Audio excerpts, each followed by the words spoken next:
Hey everybody, Home Slice Henry here, and in today's video we are featuring Holiday Cup battles that were done by my girlfriend Piplup Detective. She's running a team with a Lapras lead and double flyers in back, Driftblim and Altaria. The goal of the team is to safe swap one of the flyers to draw out the opponent's ice type, so that way the other flyer is able to close endgame, and she had quite a bit of success with it, so I did want to showcase those battles for you guys here today. And I will let you know, as one last note, this team is very similar in design to a team that Galactica Bolton showed us, so I will link his channel in the description. Hopping to the first game here against Small Pots, picking up a terrible lead against an Obstagoon. This is one of the few bad leads that you can't switch out of because Obstagoon has a really good matchup against Driftblim and Lapras. So in this situation, she is going to want to stay in with the Lapras. And if the Obstagoon does try and farm all the way down, she is going to be able to get a shield with that second Surf. And they do try and farm all the way down, so fortunately she is going to be able to get a shield, so that way her backline is going to have shield advantage, which is fantastic. Obstagoon is getting close to 2 Night Slashes, but Altaria is very tanky and can tank both of those without any worry. First one, no boost, and now she can no shield the second one and be in a really good spot because now she has an energy lead and is able to farm down the Obstagoon. They come in with an Altaria of their own. She's going to go straight for the Dragon Pulse to get the last shield and then quick swap into her own Driftblim, and they're not switching out, which is a big tell that there's something really weak to Driftblim in the back. She gets to the Icy Wind, which is more than enough to take out Altaria, and it's a Marowak in back, and Shadow Ball is going to be more than enough to KO this Marowak and give her the win in game number 1. So as you can see, even with a terrible lead, this backline was able to take the game. And here, this is a really good lead. This is one of the best possible leads you can see, and that's one of the reasons why she is leading Lapras, is there's really good leads. They safe swap into a Marowak, which her team handles super well. She decides to go for a Surf, and the opponent has had enough. And that happened quite a few times while she was battling. She got some rage quits. It was pretty funny. Lapras into Togekiss, another fantastic lead. They safe swap into Abomasnow. And since they voluntarily brought out the ice type, looks like there is some lag in the footage there. Unfortunately, they voluntarily brought out the ice type. So in this situation, she wants to stay in, shield the energy ball, and land the ice beam. And the opponent actually resigns the mat. So sorry about the lag there. That's more go battle lag as always. But as you can see, if they do swap in the ice type, you do want to stay in and beat it, so that way your backline doesn't have to face it. Here they swap in a Haunter. She's going to switch into her Driftblim. And she is going to have to double shield, but with successfully getting an Icy Wind, then she should be able to Hex down.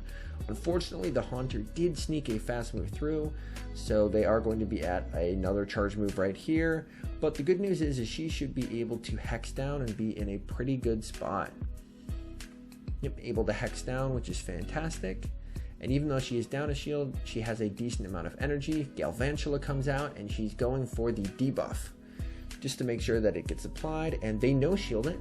This is a pretty good spot, because she's going to be able to line up the Galvantula with the Altaria, and from here, all charge moves are neutral at best, so she's in a good spot.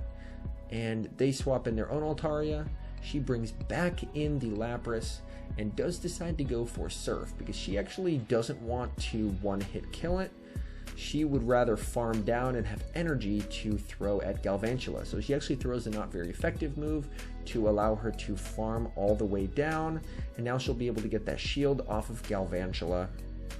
Although Galvantula was really low, able to get the shield, and one Ice Shard takes it out because that damage registers before the Volt Switch. So really well played there. Hopping to the next match, Lapras versus Skarmory. This is more of a neutral lead, although Lapras still does exceedingly well in this matchup. Charge move coming through. This is just a Sky Attack. The opponent didn't bait or anything or build up to the Brave Bird, so she didn't have to worry about shielding, and she's going to counter with the Ice Beam in return. Ice Beam does a nice amount of damage. Again, building up, and it looks like that she is going to be committing that shield to shield up the Sky Attack, and overfarms by just a little bit and is going for a Surf. My guess is the opponent's going to mirror shields here. Unfortunately, the Lapras is going to beat the Skarmory to the charge move and take it out. So she is able to win switch advantage. They come in with an Alolan Raichu. So switch advantage was very important. She'll be able to match up the Alolan Raichu on her Altaria.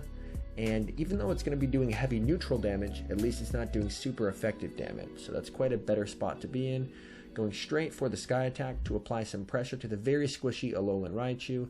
Does get the shield. And from here, she is going to be no-shielding this. Oh, she actually shielded it. Sorry, that was a different game. She faced up against quite a few of them. And she builds up and actually switches to catch the lunge. And she had a feeling they were going for a lunge just because it was so low. And now she's going to be able to get to the Icy Wind on the Galvantula, which is fantastic. Sorry, I had my games mixed up there. And now the Galvantula is going to be going for the Discharge, which is going to be taking out the Drifblim. And she goes for the Sky Attack right away. This is going to be taking out the Galvantula. And there's basically no health left on the Raichu, so she's able to farm it down and take the game. So really well played there. Hopping to the next match. And this is, again, this is an interesting lead, if I'm being honest. Both sides are doing super effective damage to each other. So, a lot of damage done both ways. It is a tricky lead, but as you can see, she is staying in and going straight for the Surf. They go for the Discharge. She is going to commit the shield. It looks like that she may want to actually farm down and have some energy to take out whatever comes in next. And they come in with a Skarmory, so she's going to go with straight Surf just to apply some nice pressure. And builds up. Oh, was going for the Ice Beam. Unfortunately cannot quite get there, and she's in a bit of a tough spot. Drifblim comes in, and now it is at a shield and energy disadvantage. So, unfortunately, in a bit of a tough spot, but we'll see how she handles it. She builds up, and she's actually going to bait with the Icy Wind since the opponent is full with energy. Perfect. And now she's able to get the Icy Wind off again. Hopefully this can get the other shield, which it does.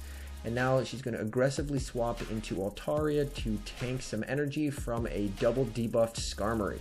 So the Skarmory is trying to build up to that Brave Bird, can't quite get there, and it's a Snorlax in back. Shields are down, so she'll just have to go for 2 Sky Attacks, and this is going to be enough to take it out. So even with a really tough situation, a bit of an unintentional misplay, she was still able to rally with the strong backline and take the game. So very well played, and that just goes to show if you make a mistake in your matches, it's not all over. Don't just automatically quit out. You can persevere and win through it. And we're hopping into the final match and picking up another tough lead with Wigglytuff. And Wigglytuff, unfortunately, does have a pretty good matchup against Lapras in the 2-shield and absolutely demolishes Altaria. So this is going to be a bit of a tough situation. She is going to commit the shield, and when you're this low, she does want to go for the Ice Beam. Unfortunately misclicks and goes for the Surf, because Surf will not KO here, but will leave the Wigglytuff very low and pretty low on energy. She's going to come in with the Drifblim and attempt to Hex down a normal type. She's able to Hex down, and now she has a big energy lead for what's in back, and there's not a lot in the game that wants to face a loaded Drifblim. They bring in an Alolan Graveler. She's going straight for the Shadow Ball. That connects. And she's going to quick swap into Altaria.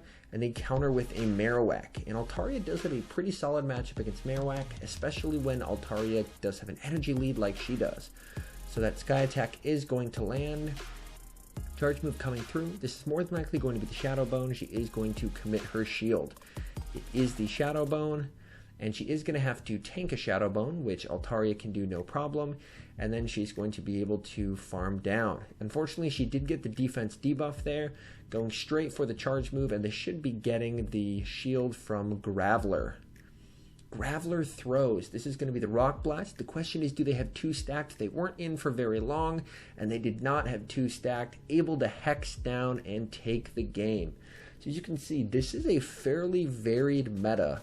Like, there were quite a few different picks, but this team did seem to have quite a lot of play against a lot of it. Anyways, thank you guys so much for watching. In the comments, let me know, how has Holiday Cup been treating you? What teams have you been running? Have you been able to find success? And if you do have a cool team, one that you're super hype about, there should also be a link in the description if you're wanting to submit battles so I can take a look, and you may even get featured on the channel. So anyways, thank you guys so much for watching, and I'll see you guys in the next video.